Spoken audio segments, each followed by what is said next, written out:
오늘 사무엘하 12장 13절부터 마지막 31절까지 우리 같이 한 목소리로 읽겠습니다. 다윗이 나단에게 이르되 내가 여호와께 죄를 범하였노라 하매 나단이 다윗에게 말하되 여호와께서도 당신의 죄를 사하셨나니 당신이 죽지 아니하려니와 이 일로 말미암아 여호와의 원수가 크게 비방할 거리를 얻게 하였으니 당신이 낳은 아이가 반드시 죽으리다 하고 나단이 자기 집으로 돌아가니라. 우리아의 아내가 다윗에게 낳은 아이를 여호와께서 치심에 심히 앓는지라. 다윗이 그 아이를 위하여 하나님께 간구하되 다윗이 금식하고 안에 들어가서 밤새도록 땅에 엎드렸으니 그 집의 늙은 자들이 그 곁에 서서 다윗을 일으키자 왕이 듣지 아니하고 그들과 더불어 먹지도 아니하더라. 이래 만에 그 아이가 죽으니라. 그러나 다윗의 신하들이 아이가 죽은 것을 왕에게 아뢰기를 두려워하니 이는 그들이 말하기를 아이가 살았을 때에 우리가 그에게 말하여도 왕이 그 말을 듣지 아니하셨나니 어떻게 그 아이가 죽은 것을 그에게 아뢰을 수 있으랴. 왕이 상심하시리로다 함이라. 다윗이 그의 신하들이 서로 수군거리는 것을 보고 그 아이가 죽은 줄을 다윗이 깨닫고 그의 신하들에게 묻되 아이가 죽었느냐 하니 대답하되 죽었나이다 하는지라. 다윗이 땅에서 일어나 몸을 씻고 기름을 바르고 의복을 갈아입고 여호와의 전에 들어가서 경배하고 왕궁으로 돌아와 명령하여 음식을 그 앞에 차리게 하고 먹은지라. 그의 신하들이 그에게 이르되 아이가 살았을 때에는 그를 위하여 금식하고 우시더니 죽은 후에는 일어나서 잡수시니 이 일이 어찌 됨이니까 하니 이르되 아이가 살았을 때에 내가 금식하고 운 것은 혹시 여호와께서 나를 불쌍히 여기사 아이를 살려주실는지 누가 알까 생각함이거니와 지금은 죽었으니 내가 어찌 금식하랴. 내가 다시 돌아오게 할 수 있느냐. 나는 그에게로 가려니와 그는 내게로 돌아오지 아니하리라 하니라. 다윗이 그의 아내 밧세바를 위로하고 그에게 들어가 그와 동침하였더니 그가 아들을 낳음에 그의 이름을 솔로몬이라 하니라. 여호와께서 그를 사랑하사 선지자 나단을 그의 이름을 여디디아라 하시니 이는 여호와께서 사랑하셨기 때문이더라. 다윗 나팔을 쳐서 그 왕성을 점령하며 요압이 전령을 다윗에게 보내 이르되 내가 나빠 곧 물들의 성읍을 쳐서 점령하였으니 이제 왕은 그 백성의 남은 군사를 모아 그 성에 맞서 진치고 이 성을 쳐서 점령하소서. 내가 이 성읍을 점령하면 이 성읍이 내 이름으로 일컬음을 받을까 두려워하나이다 하니 다윗이 모든 군사를 모아 라빠로 가서 그곳을 쳐서 그 왕의 머리에서 보석 박힌 왕관을 가져오니 그 중량이 금 한 달란트라. 다윗이 자기의 머리에 쓰니라. 다윗이 또 그 성읍에서 노략한 물건을 무수히 내오고 그 안에 있는 백성들을 끌어내어 톱질과 썰애질과 철도끼질과 벽돌구이를 그들에게 하게 하니라. 암몬 자손의 모든 성읍을 이같이 하고 다윗과 모든 예루살렘으로 돌아가니라. 아멘. 마태복음 1장에 제일 먼저 족보가 등장하지 않습니까? 그런데 그 족보가 시작이 아브라함과 다윗의 자손 예수 그리스도의 계보라 족보라 이렇게 시작하고 있습니다. 예수님의 족보에 제일 먼저 등장하는 인물로서 다윗은 참 신앙이 좋은 분이었습니다. 그러나 어느 날 죄인의 신분 아니죠, 사형을 당해야 되는 그러한 살인자로서 하나님의 심판대 앞에 서게 되는 일을 당하게 됩니다. 그러나 오늘 처음에 읽었던 것처럼 다윗은 아담이나 하와나 가인과 달리 하나님께서 죄를 지적하실 때 변명하지 않았습니다.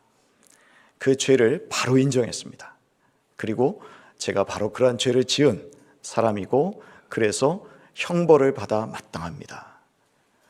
나는 죽어야 하고 또 그 자기가 손해를 끼친 것에 대해서 피해를 입힌 것에 대해서 갚아야 하는 사람입니다. 나는 그 형벌을 지고 살아야 할 사람입니다. 라는 것에 대해서 인정했습니다. 그랬을 때 하나님이 즉각 사죄를 선포하십니다. 근데 오늘 여기 본문에 보시면 내가 하나님께 죄를 지었습니다. 우리말로는 그렇게 되어 있습니다만은 히브리어는 단 두 마디로 되어 있습니다.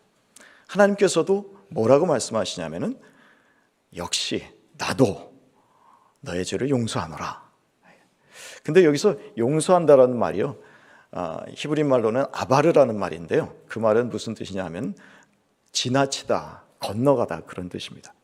그러니까 우리가 6월절을 우리 패스오버라고 영어로 하는데요, 넘어간다라는 그런 의미가 있지 않습니까? 하나님께서 그 피를 바른 그 집 양의 피가 문설주와 문지방에 있을 때는 그 천사들이 그 집을 지나쳤습니다.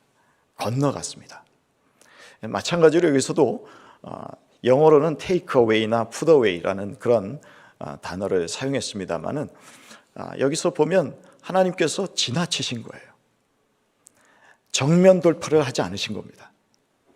다윗의 죄에 대해서 하나님께서 맞닥뜨리시고 정면 돌파하셨으면 어떻게 되겠습니까?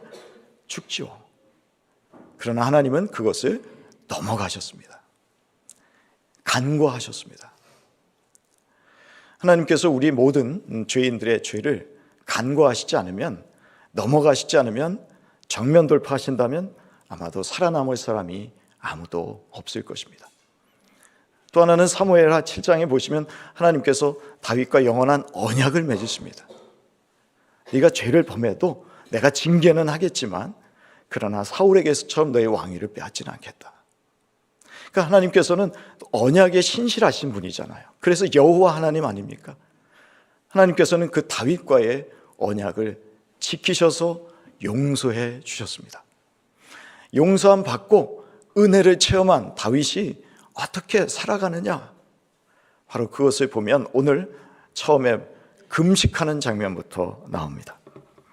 우리 다시 한번 이렇게 우리아의 아내가 다윗에게 낳은 아이를 여호와께서 치심에 심히 앓는지라 라고 되어 있는데요, 16절부터 18절까지 다시 한번 읽어보도록 하겠습니다. 다윗이 그 아이를 위하여 하나님께 간구하되 다윗이 금식하고 안에 들어가서 밤새도록 땅에 엎드렸으니 그 집의 늙은 자들이 그 곁에 서서 다윗을 땅에서 일으키려 하되 왕이 듣지 아니하고 그들과 더불어 먹지도 아니하더라. 이래 만에 그 아이가 죽으니라. 그러나 다윗의 신하들이 아이가 죽은 것을 왕에게 아뢰기를 두려워하니 이는 그들이 말하기를 아이가 살았을 때에 우리가 그에게 말하여도 왕이 그 말을 듣지 아니하셨나니 어떻게 그 아이가 죽은 것을 그에게 아뢰 수 있으랴. 왕이 상심하시리로다 하니라. 다윗이 그 아이를 위해서 금식했습니다. 하나님께서 물론 선언을 하셨습니다. 그 아이가 반드시 죽는다. 그리고 그 앞에 다윗의 아내라고 되어 있지 않죠. 우리아의 아내라고 되어 있습니다. 그러니까 우리아의 아내를 범해서 낳은 아이였기 때문에 하나님께서 그 아이를 데려가시겠다라는 것이죠. 불륜의 열매를 하나님께서 제거하시겠다라는 것입니다. 하나님께서 분명히 선언하셨어요. 하지만 다윗은 지금 어떻게 합니까? 기도합니다. 뭐라고 기도합니까? 살려주세요. 여러분, 이게 하나님과 다윗이 갖고 있는 관계라는 거예요. 내가 비록 잘못했고 범죄했고 죽을 죄를 지었지만 하나님이 나를 용서해 주셨습니다. 그랬더니 어떻게 합니까? 하나님이 분명히 죽을 것이라고 선언했는데도 살려주세요 하고 하나님 앞에 달려간다는 거예요. 우리가 아이들을 키우면요, 아이들을 심하게 때립니다. 잘못했기 때문에 때리는 거죠. 그냥 때리지 않지 않습니까? 근데 그 아이가 엄마 아빠한테 달려와서 안기려고 합니다. 어떻게든 안기려고 합니다. 그 엄마 아빠의 품에서 용서받았다라는 증거를 얻기 원하기 때문입니다. 그래서 너무 화가 나서 안 안아주려고 하다가도 나중에 다가오면 어떻게 합니까? 결국은 안아주죠. 부모의 품에서 결국 평안을 얻습니다. 그리고 훌쩍훌쩍 울면서 잡니다. 좋으니까. 다윗이 용서함 받고 하나님의 품 안에서 간구할 수 있는 용기를 얻은 거예요. 은혜 받은 사람은 바로 이런 사람들입니다. 하나님이 어떤 분인지 알기 때문에 죄를 지어서 쭈뼛쭈뼛하는 것이 아니라 하나님이 나를 용서하셨지, 그러면 내가 그 하나님 앞에 담대하게 달려가는 겁니다. 당시에는 성전이 없었으니까 그냥 다윗이 아마도 자기의 골방에서 기도한 것 같아요. 물론 언약궤가 모셔져 있는 곳이 있습니다만, 그러나 아이가 앓고 있는 그 방에 들어간 것도 아니고 그저 자기가 혼자 홀로 기도하기 위해서, 그것도 금식하면서. 여기 오늘 금식했다는 말이 어떻게 기록되어 있냐면 철저히 금식했다라고 되어 있습니다. 엄격하게 금식했다. 그냥 대충 금식한 게 아닙니다. 에스더도 금식할 때 사흘 동안 아무것도 안 먹고 금식했어요. 물도 안 먹고 금식했어요. 다윗도 그렇게 하나님 앞에 아주 엄격하게 금식하면서 아이를 살려달라고 간구한 것입니다. 아이가 아프면은 대체로 우리는 어떻게 합니까? 병원에 데려가죠. 의사에게 갑니다. 하지만 다윗은 이 병이 이 아이에게, 이 유아에게 닥친 이 질병이 하나님께서 주신 병이라는 것을 알기 때문에 의사를 부르지 않습니다. 이거는 하나님과 내가 해결해야 될 문제이지, 하나님께서 주신 질병이기 때문에 사람이 해결할 수 있는 문제가 아니라는 걸 너무 잘 알거든요. 그러니까 어떻게 합니까? 오직 하나님께만 엎드리는 거예요. 오늘도 여러분, 이 하나님 앞에 나온 이 자리가 여러분이 은혜 받은 자리인 줄 믿으시길 바랍니다. 모니터 앞에 앉아 있든지 아니면 이 시간에 단잠을 깨워서 이 자리에 나와 있든지, 내가 하나님 앞에 달려올 마음이 있었다라는 것은 뭡니까? 용서받고 은혜 받은 그 마음이 있기 때문에 나와 있는 것이죠. 사람 앞에 나아가서 구걸하듯이 요청하지 마십시오. 사람은 우리에게 어떠한 만족을 줄 수 없습니다. 진정한 치유와 만족과 위로를 주실 수 있는 분은 오직 하나님밖에 없습니다. 그 하나님 앞에 나와서 매달리는 거죠. 여러분, 언제 한번 금식해 보셨어요? 언제 하나님 앞에서 철야 기도하면서 매달려 보셨어요? 절박한 심정인데, 절박한 상황인데 여전히 금식할 마음 없으시다고요? 여전히 철야 기도할 마음 없으십니까? 예전에는 그래도 기도원에 찾아갈 마음도 있었어요. 그런 마음이 없으세요? 배불렀군요. 아니, 절박하지 않은 거네요. 절박하면 그러지 않습니다. 지푸라기라도 잡는 심정으로 금식하면서 철야하면서 기도하죠. 여러분, 그 하나님 앞에 나아가는 은혜를 하나님께서 여러분 모두에게 부어주시기를 바랍니다. 오늘 19절 20절의 말씀 우리 같이 한번 사무엘하 12장 19절 20절 다시 한번 읽어보겠습니다. 다윗이 그의 신하들이 서로 수군거리는 것을 보고 그 아이가 죽은 줄을 다윗이 깨닫고 그의 신하들에게 묻되 아이가 죽었느냐 하니 대답하되 죽었나이다 하는지라. 다윗이 땅에서 일어나 몸을 씻고 기름을 바르고 의복을 갈아입고 여호와의 전에 들어가서 경배하고 왕궁으로 돌아와 명령하여 음식을 그 앞에 차리게 하고 먹은지라. 참 신하들이 보니까 너무 이상한 거예요. 아니, 아이가 이렇게 아플 때 금식하고 울고, 여기 운다라는 것은 통곡한다라는 그런 의미도 있습니다. 그러니까 신하들의 입장에서는 말을 못하는 거예요. 아이가 죽었다고 말을 못합니다. 7일 동안 금식하고 여덟째 되는 날 죽었어요. 그러나 신하들이 그걸 말을 못하고 꿍꿍 앓고 있으니까 다윗이 눈치를 채고 깨달은 겁니다. 아, 죽었구나. 그러나 그냥 죽은 게 아닙니다. 하나님이 말씀하신 대로 죽은 겁니다. 하나님이 뜻하신 바대로 하나님이 데려가신 거예요. 내가 기도한 것에 대해서는 하나님의 응답을 노로 하셨어요. 예스로 안 하셨어요. 하나님은 하나님의 뜻을 이루신 겁니다. 그랬더니 다윗의 반응이 무엇입니까? 하나님이 이루셨기 때문에 일어난 것입니다. 하나님의 뜻을 행하셨기 때문에 더 이상 주저앉아 있지 않았고, 아이 때문에 슬퍼하지 않았고, 더 이상 금식하지 않았습니다. 그냥 일어났습니다. 그리고 자기 할 일을 합니다. 자기가 옷을 깨끗하게 입고 기름을 바르고 목욕하고 가서 한 일이 뭡니까? 먼저 하나님 앞에 경배한 거죠. 그렇습니다. 하나님께서 행하신 일이 옳습니다. 나는 하나님의 뜻에 순종합니다. 변명하거나 혹은 하나님 앞에 항의하려면 한이 없습니다. 하나님, 잘못한 것은 나와 밧세바인데, 아니 난데, 특별히 자신인데 왜 죄 없는 애는 데려가십니까?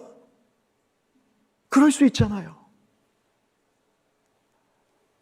하지만 다윗이 원망하지 않습니다.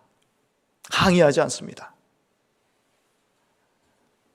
하나님 앞에 복종의 표시로 바로 그 자리에서 일어나서 이제 하나님께서 자기에게 맡겨주신 일상을 시작한다라는 것이죠. 여러분, 은혜 받은 자의 모습이 이런 겁니다. 하나님의 뜻이 무엇인지 분별하셨습니까? 그러면 뒤돌아보지 않는 거예요. 더 이상 과거에 매이지 않는 거예요. 더 이상 과거에 마음 아팠던 그 상처를 안고 슬퍼하며 살지 않는 것입니다. 하나님께서 나에게 보여주신 그 길을 향해서 앞만 보고 달려가는 것입니다. 아멘. 일어서십시오. 과거 나를 붙잡았던, 발목을 잡았던 것에 대해서 과감히 떨쳐내십시오. 그리고 하나님께서 주시는 새로운 은혜의 길을 향해 달려가십시오. 그것이 다윗이 오늘 은혜 받은 자로서 보여주고 있는 모습이라는 것이죠. 21절부터 23절까지 또 같이 한번 읽어보겠습니다.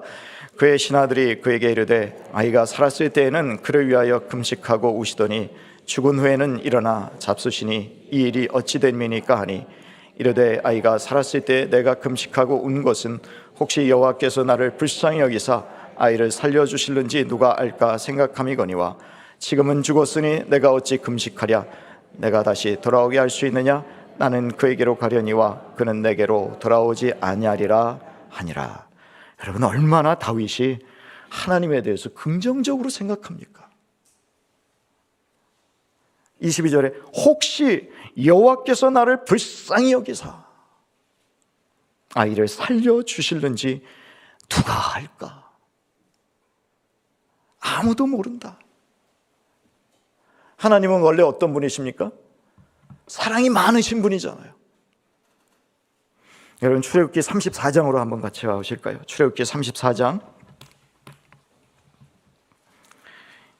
6절부터 9절입니다. 출애굽기 34장 6절에서부터 9절입니다.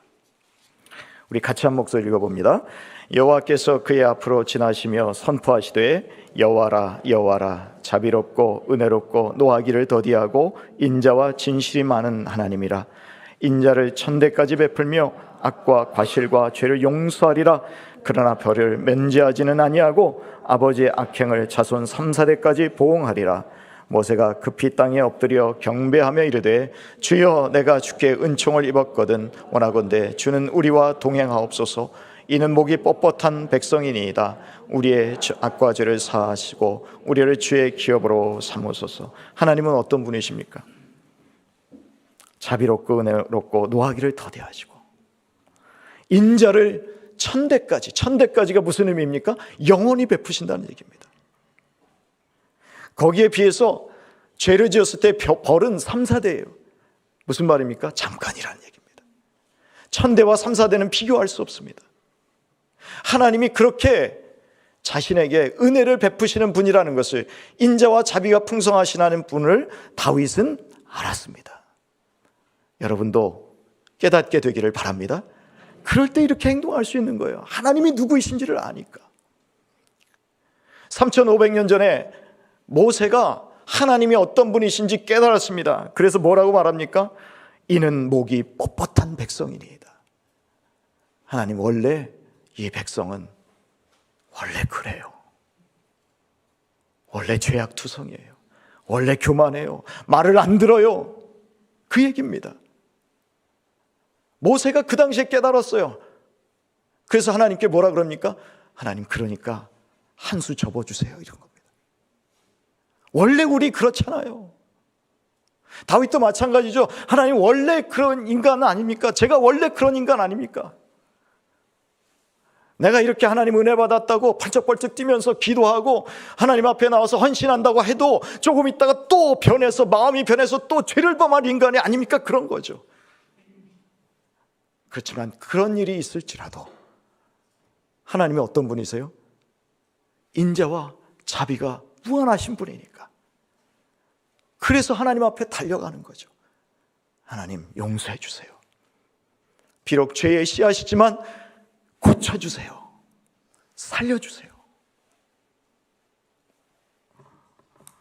비록 그렇게 하나님께서 응답하시지는 않았더라도, 그러나 저와 여러분도 다윗과 같은 하나님에 대한 무한 긍정의 하나님에 대한 의식을 갖고 그 하나님 앞 따르시기를 바랍니다. 하나님 사랑합니다. 고백할 수 있게 되기를 바랍니다. 24절부터 또 25절의 말씀 우리 같이 한번 읽겠습니다. 다윗이 그의 아내 밧세바를 위로하고 그에게 들어가 그와 동침하였더니 그가 아들을 낳음에 그의 이름을 솔로몬이라 하니라. 여호와께서 그를 사랑하사 선지자 나단을 보내 그의 이름을 여디디아라 하시니 이는 여호와께서 사랑하였. 하나님에 대해서 무한 긍정의 마음을 갖고 있는 다윗. 하나님 앞에 말씀하셨으니 이제는 순종합니다 라는 다윗에게, 여러분 이게 이런 은혜가 주어지는 게 말이 된다고 생각하세요? 하나님께서 뭐라고 말씀하십니까? 너 때문에 여호와의 원수들이 회방할 거리를 얻게 했어. 네가 하나님의 영광을 가렸어. 그래서 그 아이가 죽을 거라고 하셨던 분이 지금은 어떻게 해요? 다윗과 밧세바. 처음에는 우리아의 아내라고 그랬어요. 근데 여기는 뭐라고 그랬습니까? 그의 아내. 드디어 하나님이 밧세바를 다윗의 아내로 인정하신 거예요. 그래서 그에게 아들을 주십니다. 우리 성경에는 그냥 솔로몬만 나오지 않습니까? 그러나 역대상에 가보면은 시므와 소밥, 나단, 아들들 이름이 3명이 더 나와요. 그리고 솔로몬이 나옵니다. 어쩌면 솔로몬이 나오기 전에 이미 아들들이 있었을 거예요. 왜냐하면 성경은 늘 먼저 태어난 순서를 기록하지 않습니까? 그런데 여기서 왜 솔로몬만 기록했습니까? 그 다음에 다윗을 이어갈 왕이니까.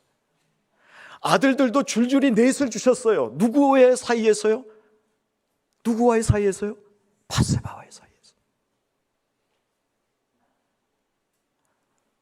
놀랍죠, 여러분? 하나님의 놀라운 은혜입니다. 게다가 그 솔로몬, 밧세바와의 사이에서 태어난 그 아들 솔로몬에게 다윗의 왕위가 이어져 갑니다. 다윗은 이 하나님의 은혜를 영원히 잊지 못할 것입니다.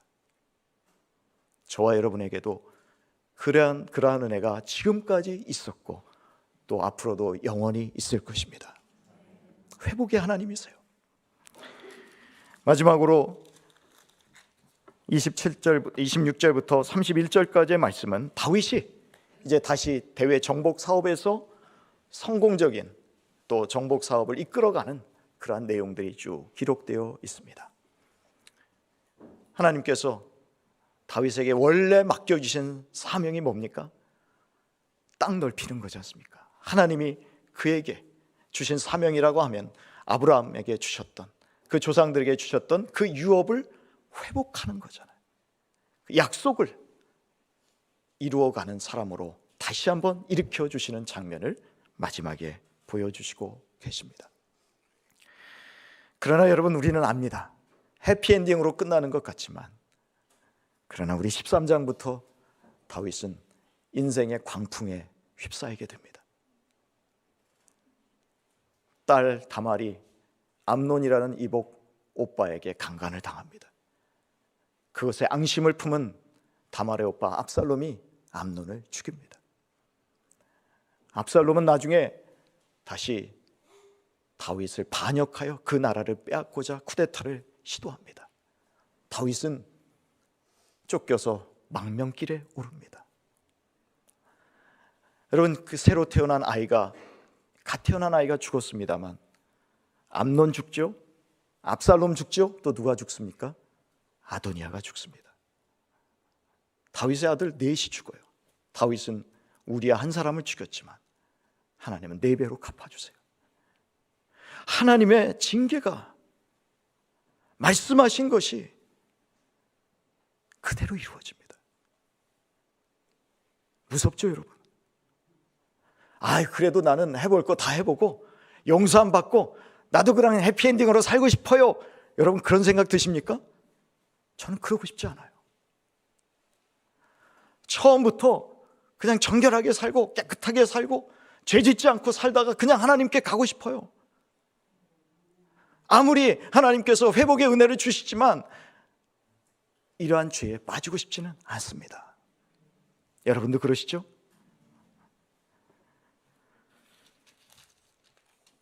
히브리서 12장 8절에서 12절을 마지막으로 읽고 같이 말씀을 마무리하겠습니다. 히브리서 12장 8절에서 11절입니다.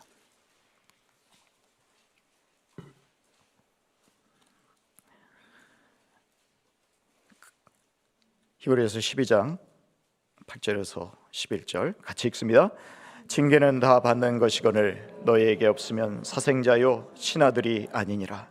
또 우리 육신의 아버지가 우리를 징계하여도 공경하였거든 하물며 모든 영의 아버지께 더욱 복종하며 살려하지 않겠느냐. 그들은 잠시 자기의 뜻대로 우리를 징계하였거니와 오직 하나님은 우리의 유익을 위하여 그의 거룩하심에 참여하게 하시느니라. 무릇 징계가 당시에는 즐거워 보이지 않고 슬퍼 보이나 후에 그로 말미암아 연단받은 자들은 의와 평강의 열매를 맺느니라. 아멘. 그러나 다윗이 그 징계를 받으면서 어디 불평했다는 말은 없습니다. 하소연했다는 말도 없습니다. 징계와 함께 살아갑니다. 징계가 은혜임을 알기 때문입니다. 사실 우리는요, 한 번 죄 지으면 똑같은 죄를 짓는 경향들이 있습니다. 제어해 주지 않으면 또 그 죄에 빠질 가능성이 있습니다. 하나님께서 징계하셨다는 말은 뭡니까? 사랑하신다는 얘기입니다. 징계하신다는 말은 내가 너를 징계함으로 너를 더 거룩한 사람이 되겠다라는 하나님의 뜻입니다. 혹시라도 그러한 징계를 받는다고 할지라도, 그러나 여러분 그것이 하나님의 은혜임을 기뻐하시기 바랍니다. 어저께 저희가 레위기 26장을 살펴보았습니다만 그 말씀 속에서 그런 말씀이 있더라고요.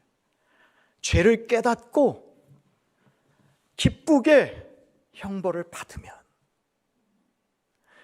그것이 하나님이 나의 죄한 대가로 주시는 것이구나. 그런데 그것을 억지로 받는 것이나 어쩔 수 없이 받는 게 아니라 그것을 기쁘게 받으면 내가 너희를 회복시키겠다. 오늘도 그것 자체가 고통스럽지만, 그러나 그 은혜가 주님 나에게는 하나님의 사랑의 증거이니 내가 그 흔적을 가지고 오늘도 살아가겠습니다. 그렇게 고백하며 오늘도 우리 하나님과 동행하는 하루가 되시기를 간절히 축원합니다. 우리 시간에 같이 한번 기도하겠습니다.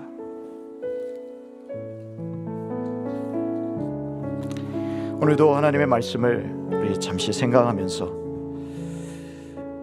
심는 대로 거둔다는 것을 꼭 기억하셨으면 좋겠습니다. 하나님은 그냥 넘어가시지 않습니다.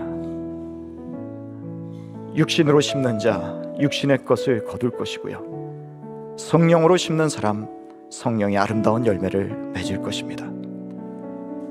죄에 대해서 반드시 대가를 치른다는 것을 두려워하며 기억하게 하여 주옵소서.